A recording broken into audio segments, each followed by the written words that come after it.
गर्मी की दोपहर थी। सूरज आसमान में तप रहा था। गांव के बच्चे तालाब के किनारे खेल रहे थे जब अचानक उन्होंने आसमान में 4 रंग बिरंगी चिड़ियों को उड़ते देखा।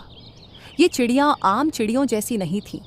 उनके पंख सोने की तरह चमक रहे थे और सबसे अजीब बात यह थी कि वे इंसानों की तरह बातें कर रही थीं। क्या ये सच में बोल रही हैं?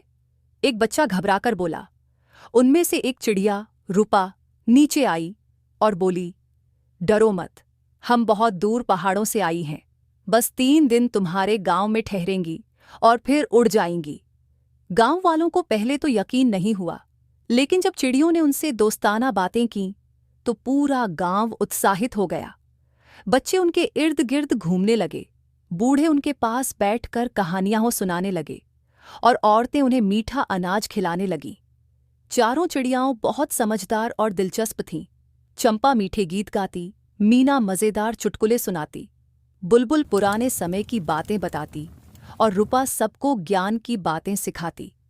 गांव वालों को ऐसा लग रहा था जैसे किसी जादुई दुनिया से कोई खजाना उनके पास आ गया हो।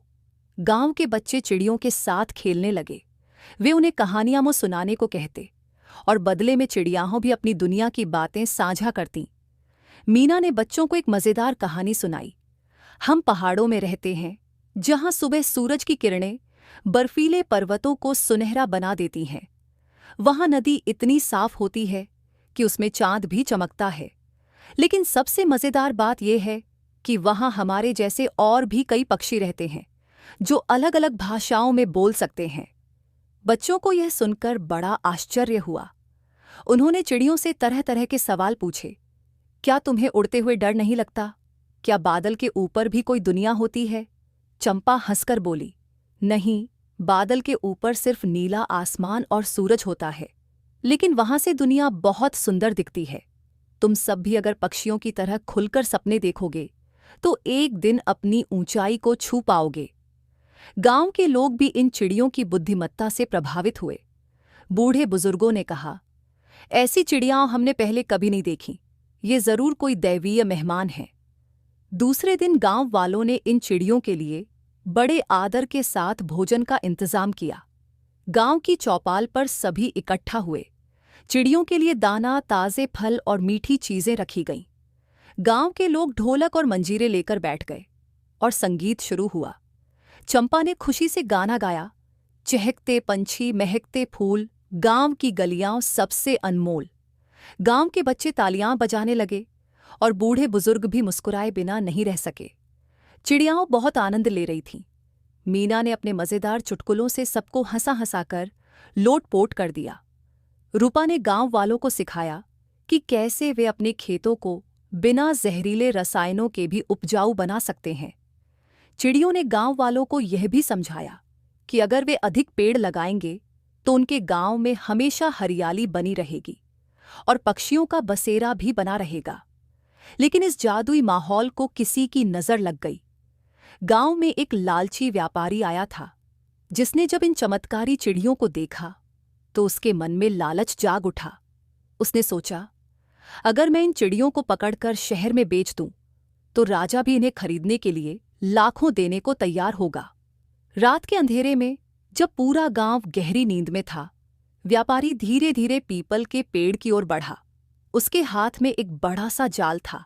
चिड़ियाओं गहरी नींद में थीं, लेकिन बुलबुल, जो सबसे चौकस थी, उसकी आहट सुनते ही जाग गई। उसने बाकी चिड़ियों को तुरंत सतर्क किया, सावधान, कोई हमें पकड़ने आया है। जैसे ही व्यापारी ने जाल फेंकने की कोशिश की, चिड़ियों ने जोर जोर से चिल्लाना शुरू कर दिया, गांव वालों, बचाओ, कोई हमें पकड़ने आया है। गांव में हड़कंप मच गया। लोग लाठी डंडे लेकर दौड़े और व्यापारी को रंगे हाथों पकड़ लिया। गांव के मुखिया ने गुस्से से कहा, तू हमारे अतिथियों को चुराने आया था, तुझे इसकी सजा मिलेगी। व्यापारी डर के मारे गिड़गिड़ाने लगा, मुझे माफ कर दो, मुझसे गलती हो गई। गांव वालों ने उसे गांव से बाहर निकाल दिया और वादा लिया कि वह कभी दोबारा ऐसी हरकत नहीं करेगा। चिड़ियाओं बहुत खुश हुईं और गांव वालों का धन्यवाद करने लगीं। तीसरे दिन की सुबह सूरज उगते ही चिड़ियों ने गांव वालों से विदा लेने की बात कही। गांव के बच्चे उदास हो गए लेकिन बुलबुल मुस्कुराते हुए बोली, याद रखना, जितना तुम प्रकृति से प्यार करोगे उतना ही वह तुम्हें खुशियां देगी। रूपा ने कहा, अगर तुम अपने पेड़ पौधों और नदियों का ख्याल रखोगे तो तुम्हारे गांव में हमेशा सुख समृद्धि बनी रहेगी। चारों चिड़ियाओं पंख फैलाकर ऊंचाई की ओर बढ़ीं, सूरज की सुनहरी रोशनी में चमकती हुई। गांव वालों ने हाथ हिलाकर उन्हें विदा किया, जब तक कि वे बादलों में गायब नहीं हो गई। उस दिन के बाद गांव वालों ने पक्षियों के लिए दाना पानी रखना शुरू कर दिया, नए पेड़ लगाए और नदियों को साफ रखने लगे।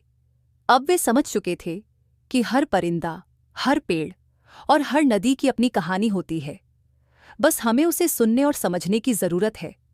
इस घटना के बाद गांव का नाम चिड़िया गांव पड़ गया और वहां हर साल एक उत्सव मनाया जाने लगा, जिसे बोलती चिड़ियों का पर्व कहा जाता था।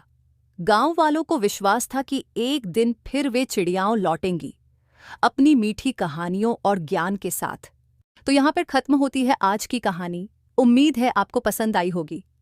लाइक और सब्सक्राइब करना ना भूलें। धन्यवाद।